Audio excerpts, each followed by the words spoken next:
la situation actuelle de la supervision de l'électricité en France. Vous avez d'une part la production, bon, en dehors de panneaux éoliens, mais en gros c'est quand même assez centralisé. Cette production va sur un réseau très haute tension, donc qui recouvre deux tensions 400 kV et 225 kV. Ensuite, vous passez sur des postes qui passent de très haute tension à haute tension. On arrive sur le réseau HTB en France, qui est 90-63 kV. Ensuite, vous tombez sur les postes sources. Alors, les postes sources, c'est la source pour ERDF, toute la distribution. Là, vous en avez 2000, 2200, vous avez 2500 postes. On arrive maintenant dans, et là, c'est 100 000 km de réseau de transport. Là, c'est pas à l'échelle. Hein. Il y a 100 000 km. Ici, vous avez 1 200 000. Non, mais bon, je n'ai pas su faire le dessin. Mais c'est important de se rendre compte, la partie rouge qui va bien expliquer, il n'y a absolument rien, c'est l'immense majorité du réseau français. Alors là, vous avez donc un réseau qui s'appelle HTA, qui est la moyenne tension, et vous tombez sur les postes, les fameux postes de transformation moyenne tension, basse tension dont je parlais, dans lesquels on met les concentrateurs Linky. Là, il y en a déjà 742 000.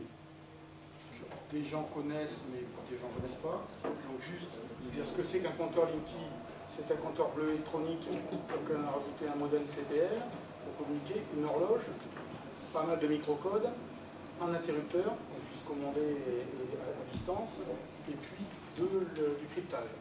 Vous allez vous aurez un compteur Linky chez vous, qui sera relié par CPL, donc c'est pas le même CPL que vous avez indoor, mais c'est un autre CPL, un concentrateur qui dispose d'une intelligence locale. Donc ce concentrateur est situé dans les postes de transformation HTA-BT, donc moyenne tension, basse tension. Les données sont concentrées et envoyées la nuit, c'est comme ça que c'est fait, une fois par jour, par GPRS, vers un système d'information centrale, qui est supervisé, comme tous les systèmes qui tournent de 24/24.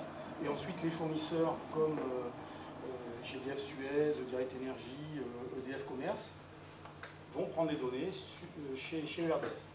Voilà le principe du système. Ce que j'appelle, moi, le comptage futé, c'est de dire, non seulement je vais gérer les compteurs à distance et que ça devient de l'automatic management, mais que j'utilise le fait qu'on mette en place une infrastructure pour gérer les compteurs, pour pouvoir gérer aussi ce réseau basse tension. On a vu où il n'y a absolument rien. Donc, c'est ce qu'on a fait en France.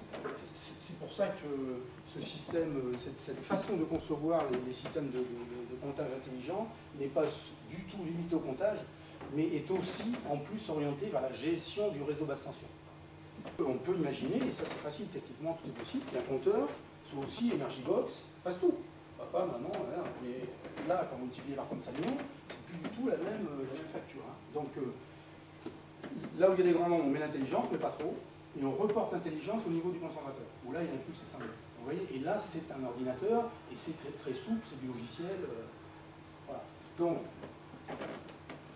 si on avait conçu un système informatique centralisé, donc depuis Paris, on voit 35 millions de compteurs, enfin, ou Lyon, c'est pareil, c'est toujours centralisé, c'est, à notre avis, ingérable, avec un montant de réponse et avec un coût correct. Le fait de mettre de l'intelligence au niveau intermédiaire fait que, depuis le SI central, on voit 700 000 objets. On n'en voit plus 35 000. Donc chaque concentrateur concentre, agrège et envoie. Donc on a 700 000 objets à gérer. Pour vous donner un exemple, quand on a fait le système pour ERDF, pour les compteurs industriels et commerciaux, il y en a 500 000. Donc eux qui sont télérelevés directement un par un. Donc on voit bien qu'on sait gérer 500 000, 700 000, c'est le même ordre de grandeur, c'est quelque chose qui est déjà raisonnable. L'autre intérêt de cette concentration, c'est qu'on peut mettre de l'intelligence dans le concentrateur et donc on est prêt pour le smartphone. Vous n'avez pas de courant de fuite, etc. et vous gagnez dessus. Hein. Et si vous alimentez rien, ben vous avez pratiquement zéro. Hein. Ça aujourd'hui, ce n'est pas disponible, ce le sera. Hein, et fonction par fonction, quand on est sur des dispositifs comme la STB, ça veut dire que par exemple, on va pouvoir faire une liaison entre la couche applicative et les fonctions qui seront alimentées sur le circuit. Si par exemple, vous faites vous voulez voir de la télévision, ben on va allumer que la sortie HDMI, on va pas allumer des sorties, d'autres sorties qui n'auraient rien à faire avec la fonction que vous avez demandé, avec l'application que vous avez demandé. Vous voyez ? Sur le Wi-Fi Extender, en fait, il y aura des circuits qui vont être développés au niveau des plugs PLC. C'est-à-dire que là, on va doter les plugs PLC. Donc, le plug PLC, c'est une prise normale. Et puis, de l'autre côté, vous avez un réseau Wi-Fi, par exemple, un réseau Wi-Fi ou une prise Ethernet. Et on va pouvoir, par exemple, réveiller les prises PLC par le PLC, par exemple.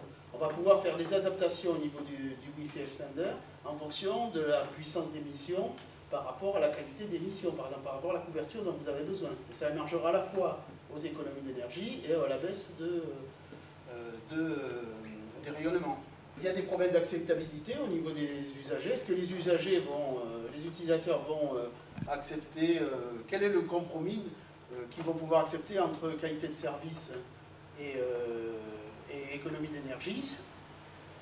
L'autre point, c'est que je n'ai pas parlé, parce que bon, je ne suis pas rentré dans les détails, mais en fait, on utiliserait en partie pour l'éveil, un des dispositifs qui serait utilisé, c'est un dispositif de réseau Zigbee overlay pour éteindre les équipements. C'est-à-dire on rajouterait enfin, sur les circuits où les équipements seraient munis d'un récepteur Zigbee, leur permettant de contrôler directement leur alimentation, ce qui permettrait à la gateway ou STB, l'endroit où est le cœur un peu de l'optimisation énergétique, de couper tel et tel circuit. Et là, ça donne aussi aspect ça donne aussi ouverture sur tout ce qui est tout ce que sont les modes de communication basse consommation, bas débit, qui correspondent un peu à ce qu'on appelle l'Internet des objets. Donc c'est un peu ça les deux approches qu'il y aurait par rapport à l'Internet des objets. Sauf que ça n'était pas trop dans le futur, parce que moi je pensais que, bon, grosso modo, la prochaine Freebox, ça serait presque ça, quoi. Dans tout l'aspect de gérer l'énergie directement au niveau à l'échelle d'un réseau, ça n'a jamais été fait. Hein, ça, comme,